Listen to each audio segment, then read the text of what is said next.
श्रीहितं वन्दे श्रीराधा वल्लभो जयति श्रीहित हरिवंश चंद्रो जयति।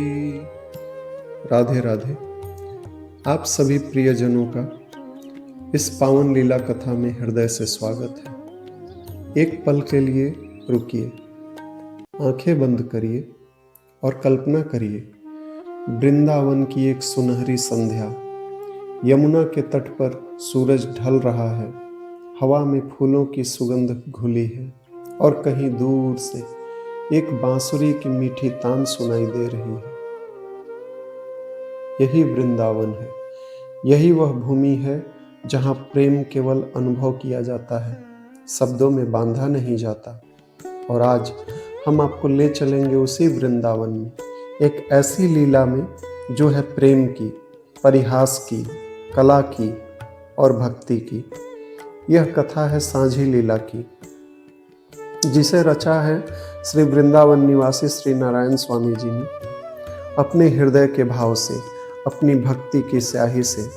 और इस लीला में आप देखेंगे श्री राधा रानी की वह चतुराई जो कृष्ण को भी निरुत्तर कर दे, श्री कृष्ण का वह मीठा परिहास जो सुनकर मन गुदगुदा जाए, सखियों की वह किलकारी जो पूरे वन में गूंज जाए, और एक साझी जिसे देखकर स्वयं कृष्ण की आंखें भर आई।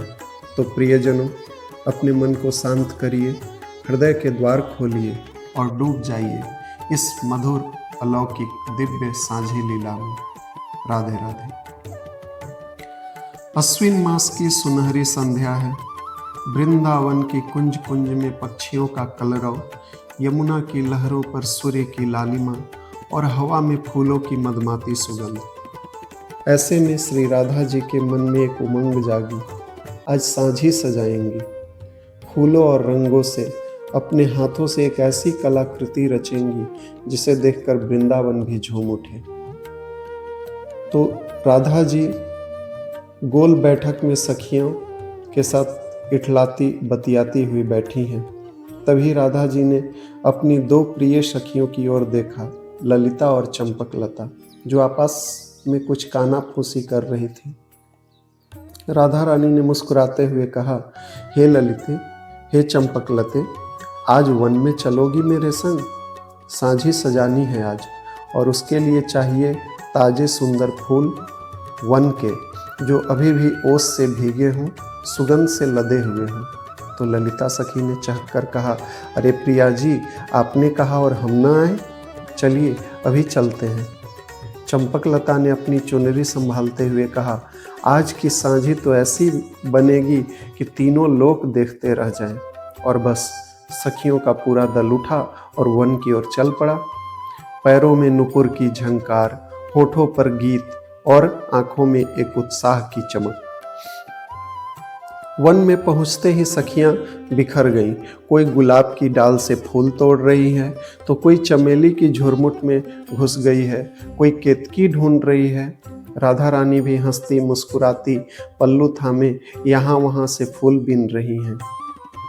उनका गोरा रूप वन में ऐसे दमक रहा है जैसे चांदनी रात में कोई दीपक जले, और उनकी चाल में एक मंद गज की गरिमा थी। पूरा वन जैसे उन्हें निहार रहा था। और तभी किसी ने श्री कृष्ण को सूचना दे दी थी कि राधा जी वन में फूल चुन रही हैं, और भला नंद नंदन कहाँ रुकने वाले थे। वे आए, बांसुरी कमर में खोसे, पीतांबर लहराते, मोर मुकुट सजाए और एक पेड़ की आड़ से झांकने लगे, और फिर मुस्कुराते हुए धीरे धीरे आगे आए और बोले, अरे यह कौन सुंदरी है जो यहाँ चोरी चोरी फूल बीन रही है? गोरे बदन वाली, हथनी जैसी चाल वाली, और देखो दिखने में कितनी भोली लग रही है, पर मन में कितनी चतुराई छुपाए बैठी है। और सुनो, इस वन में किसी की भी जबरदस्ती नहीं चलती। सखियां एक दूसरे का मुख देखने लगती हैं, कुछ खिलखिला उठती हैं, कुछ ने मुंह फेर लिया कि कहीं हंसी न छूट जाए। और राधा रानी ने फूल चुनते हुए ही बिना मुड़े एक भौं उठाई। राधा रानी ने अब मुड़कर देखा, कृष्ण सामने खड़े थे, चेहरे पर वही शरारती मुस्कान। राधा रानी ने मुस्कुराते हुए दृढ़ स्वर में कहा, यह वन हमारा है, हम यहाँ फूल बीन रही हैं, अपना अधिकार है हमारा। आप तो ऐसे बोल रहे हैं जैसे यह सारा वन आपकी जागीर हो। सुनिए, बेकार में झगड़ा बढ़ाने से अच्छा है कि सीधे अपने घर पधारिए। एक पल रुककर राधा रानी ने मुस्कुराते हुए और कहा, और हाँ, केवल मन में लड्डू फोड़ने से भूख नहीं मिटती। सखियां अब रुक न सकी, ठहाका पूरे वन में गूंज उठा। कृष्ण एक पल के लिए जैसे अकचका गए और फिर से हंस पड़े, खुलकर मन से। हंसते हंसते श्री कृष्ण ने कहा, अच्छा ठीक है, तो सुनिए, हम खुद आपको कई प्रकार के सुंदर फूल चुन कर देंगे, बस आज्ञा कीजिए। राधा रानी ने हंसते हुए आंखें नीचे कर कहा, हमें तो बस आपकी कृपा ही चाहिए थी। और इस एक वाक्य में प्रेम, विनोद, गहरी भक्ति तीनों एक साथ घुले थे। और फिर राधा रानी और सखियां फूलों की गठरी लेकर हंसती किलकारियां भरती अपने महल की ओर लौट चली। महल में आकर राधा रानी ने अपनी सांझी बनाई और उनके कमल कोमल हाथ दीवार पर रंग और फूलों से एक अद्भुत संसार रचने लगे। कहीं गोवर्धन पर्वत उभरा हुआ, विशाल, स्थिर, मनोहर, तो कहीं बरसाना की झांकी जहां राधा रानी का बचपन बीता, और कहीं वृंदावन की सघन कुंज जहां की कदम की छांव में प्रेम की लीलाएं होती हैं, और कहीं यमुना के घाट, जल में चांद के प्रतिबिंब, नावें और तट पर खिले हुए कमल, कहीं रंग बिरंगे पक्षी, मयूर, तोते, हंस सब सांझी में जीवंत हो उठे, और कहीं हिरन, गाय, वन के पशु सब जैसे सच में विचर रहे हैं। सखियां बस देखती रह गई और मुंह से शब्द न निकले। राधा रानी ने न्योता भेजा श्री कृष्ण को और सखियों को भी। जब श्री कृष्ण आए और उस सांझी को देखा तो वे एक पल के लिए स्तब्ध रह गए और उनकी आंखें भर आई। फिर धीरे धीरे मुस्कान आई, वह मुस्कान जो बहुत गहरे सुख से उठती है। वे बार बार सांझी के पास जाते, देखते और कहते, यह तो साक्षात वृंदावन है, यह तो गोवर्धन साकार हो गए।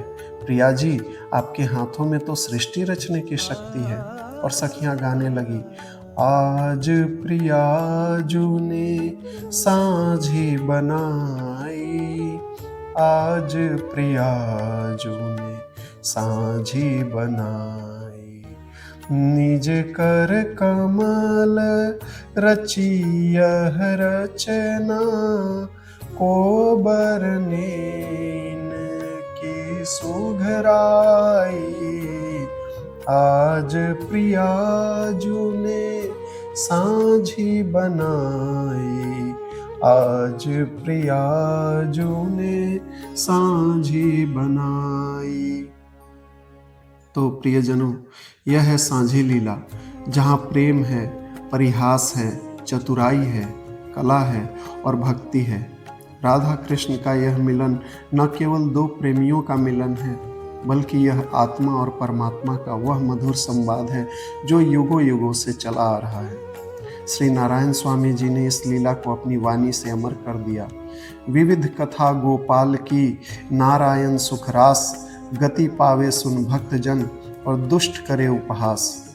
तो जो इसे भक्ति से सुने उसे परम गति मिले, जो इसे केवल आंखों से देखे वही इसकी गहराई कभी न पाए।